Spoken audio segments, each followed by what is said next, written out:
Chicken சேமியா எப்படி செய்யுதுன்னு பார்க்கலாமா? ஒரு 1/4 கிலோ சிக்கனை கொத்தி வாங்கிக்கோங்க. அதில் 1 டேபிள் ஸ்பூன் மிளகாய்த்தூள் சேர்த்து பிசைஞ்சு வச்சிடலாம். இப்போ ஒரு கடாயில் பட்டை, 2 கிராம்பு, 1 பிரிஞ்சி இலை போட்டுட்டு ஒரு 2 பெரிய வெங்காயத்தை நீட்ட வாக்கில் கட் பண்ணி சேர்த்துக்கோங்க. 2 டீஸ்பூன் இஞ்சி பூண்டு பேஸ்ட்டு சேர்த்துக்கலாம். அதையும் நல்லா வதக்கிட்டு தக்காளி ஒரு 2 சேர்த்துக்கலாம். மீடியம் சைஸ் தக்காளியை சின்ன சின்னதாக நறுக்கி அதையும் சேர்த்து நல்லா வதக்கிக்கணும். அப்படியே பிரியாணி செய்கிற மாதிரி தான் செய்ய போகிறோம். கொஞ்சம் புதினா தழை, கொஞ்சம் கொத்தமல்லி தழை 2யும் சேர்த்து அதையும் நல்லா வதக்கிக்கலாம். இதுக்கு ஒரு பச்சை மிளகாவும் சேர்க்கணும். எல்லாத்தையும் நல்லா வதக்கிட்டே இருக்கணும். வதக்கிறதுல தான் இதோட டேஸ்ட்டு. இப்போது சிக்கன் நம்ம மேரினேட் பண்ணி வச்சுருக்கிறத சேர்த்துடலாம். சிக்கன் வாங்கும்போது எலும்பு இல்லாமல் பிரெஸ்ட்டு சிக்கன்ஸாக வாங்கிக்கோங்க. அதையும் ரொம்ப குட்டியாக கட் பண்ணி வாங்கிக்கோங்க, இல்லை கொத்தி வாங்கிக்கோங்க. நான் மிளகாய்த்தூள் சேர்த்துட்டேன். இப்போ கரம் மசாலா 1 டீஸ்பூன், கரம் மசாலாவில் பிரியாணி மசாலா 1 டீஸ்பூன் சேர்த்துக்கோங்க. போட்டுட்டு நல்லா வதக்கிக்கோங்க. இப்போது நல்ல மூடி போட்டு வதக்கணும். ஏன்னா சிக்கன் நல்லா வேகணும். நான் இரும்பு கடாயில் தான் போட்டிருக்கேன். நீங்கள் நல்ல கனமான பாத்திரத்தில் போட்டுக்கோங்க.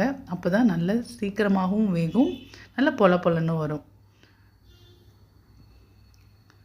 இப்போது நான் தண்ணியை சூடு பண்ணுறதுக்கு போட்டுட்டேன். சேமியாவை இந்த சன்ஃப்ளவர் சேமியா ரொம்ப நல்லாயிருக்கு இந்த மாதிரி சிக்கன் சேமியா பண்ணுறதுக்கு.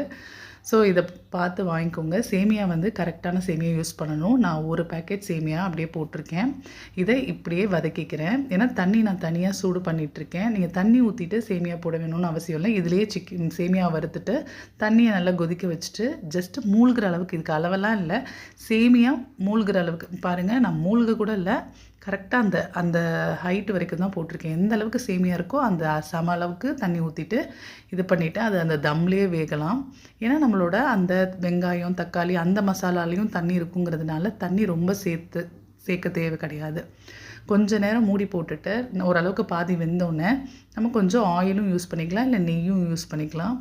யூஸ் பண்ணிவிட்டு அதை வதக்கி விடுங்க. அதுக்கப்புறம் தண்ணி எல்லாமே இஞ்சிருச்சு. இப்போது தம்லேயே தான் கிடக்க போகுது. அந்த மாதிரி இருந்துச்சுன்னா ரொம்ப நல்ல பொலன்னு வரும். டேஸ்ட்டும் ரொம்ப சூப்பராக இருக்கும்.